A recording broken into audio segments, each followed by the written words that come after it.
సత్యసాయి జిల్లా బత్తలపల్లికి చెందిన చరణ్ సంక్రాంతి సెలవుల తర్వాత కాలేజీకి వచ్చి ఎప్పటిలాగానే కాలేజీకి వెళ్ళాడు. క్లాస్ టీచర్ పాఠాలు చెబుతుంటే విన్నాడు. కాని సడన్ గా ఏం జరిగిందో తెలియదు. జనవరి 23 గురువారం ఉదయం 10:50 సమయంలో క్లాస్ జరుగుతుండగా క్లాసులో నుంచి బయటకు వచ్చి చెప్పులు విడిచి 3వ అంతస్తు వరండా గోడ పైకెక్కి కిందకు దూకేశాడు. ఈ వీడియో సోషల్ మీడియాలో కూడా బాగా వైరల్ అయింది. అయితే 3 అంతస్తుల నుంచి దూకేయటంతో తీవ్రంగా గాయపడ్డ చరణ్ ఆస్పత్రికి తీసుకెళ్లేలోపే మరణించాడు. ఈ విషయం తెలుసుకున్న విద్యార్థి సంఘం నాయకులు కాలేజీ దగ్గర ఆందోళనకు దిగారు.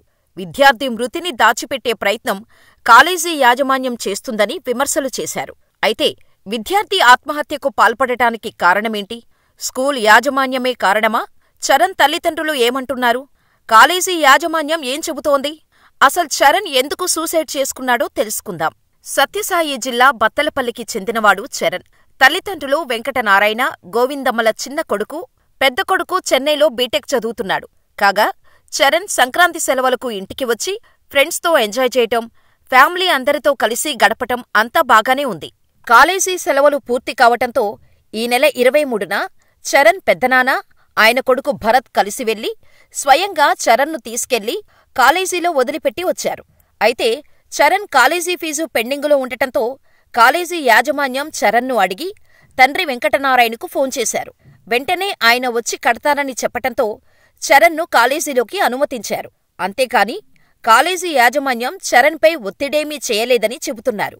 అయితే 23న ఘటన జరిగిన వెంటనే కాలేజీకి వచ్చిన చరణ్ తండ్రి ఫీజు కట్టలేదని నిలదీయటంతో మనస్తాపానికి గురై నా బిడ్డ ఆత్మహత్యకు పాల్పడ్డాడని మీడియా ముందు చెప్పారు. కాని ఇప్పుడు మరొకలా చెప్పటం, ఆ రోజు ఆయన అలా ఎందుకు చెప్పారు, ఇప్పుడు ఇలా ఎందుకు చెబుతున్నారు, ఆయన మాటను ఎందుకు మార్చి చెబుతున్నారు, ఈ గ్యాప్లో ఏం జరిగింది, ఎవరైనా చరణ్ తండ్రిని బెదిరించారా అనే అనుమానాలు కొందరు విద్యార్థి సంఘం నాయకులు అనుమానం వ్యక్తం చేస్తున్నారు.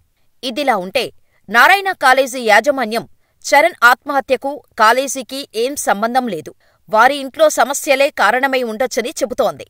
అంతేకాదు, తాము ఎప్పుడూ ఫీజుల కోసం విద్యార్థులపై, తల్లిదండ్రులపై ఒత్తిడి తీసుకురాలేదని, చరణ్ బ్యాలెన్స్ ఫీజు కట్టకపోయినా కాలేజీకి అనుమతించామని, చరణ్ ఉదయం 9:30 గంటలకు క్యాంపస్లోకి వాళ్ళ అన్నతో వచ్చాడని, ఆ తర్వాత క్లాసుకు వెళ్లి క్లాసులో కూర్చున్నాడని, ఆ తర్వాత ఇంటర్వెల్కు బయటకు వెళ్లి మళ్లీ వచ్చి క్లాసులో కూర్చున్నాడని, అసలు ఏం జరిగిందో ఏమో తెలీదు కాని ఒక్కసారిగా క్లాస్ నుంచి బయటకు వచ్చి పిట్టగోడ ఎక్కి పైనుంచి దూకేశాడని, దీంతో బాగా దెబ్బలు తగిలిన చరణ్ను ఆస్పత్రికి తీసుకెళ్లినప్పటికీ చనిపోయాడని నారాయణ కాలేజీ యాజమాన్యం చెబుతోంది. కాలేజీ యాజమాన్యం చెప్పేది ఒక్కటే, ఫీజుల కోసం మేము ఎప్పుడూ విద్యార్థులను ఒత్తిడి చెయ్యము.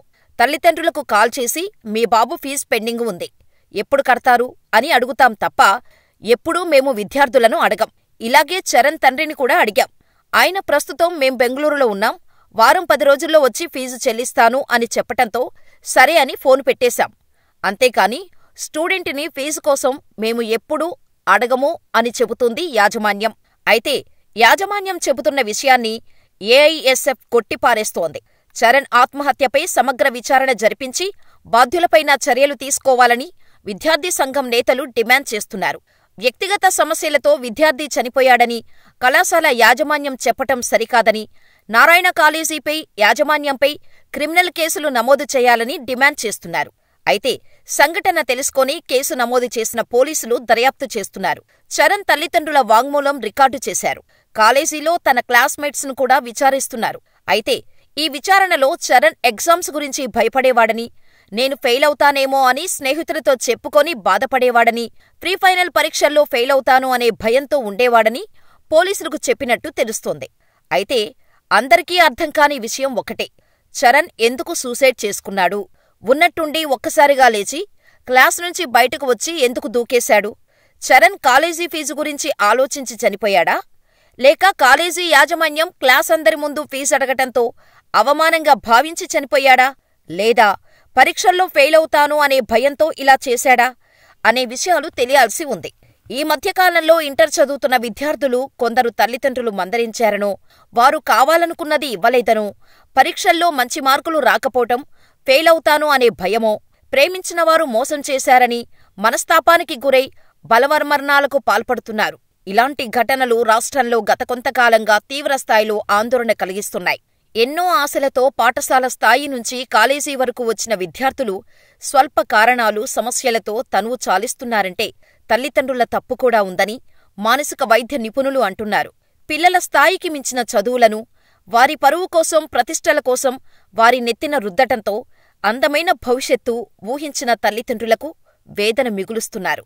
ఇలా ఎందరో ఉన్నత చదువుల కోసం పల్లె నుంచి పట్నం బాట పడుతున్న విద్యార్థుల్లో ఆత్మహత్యలు ఆందోళన కలిగిస్తున్నాయి.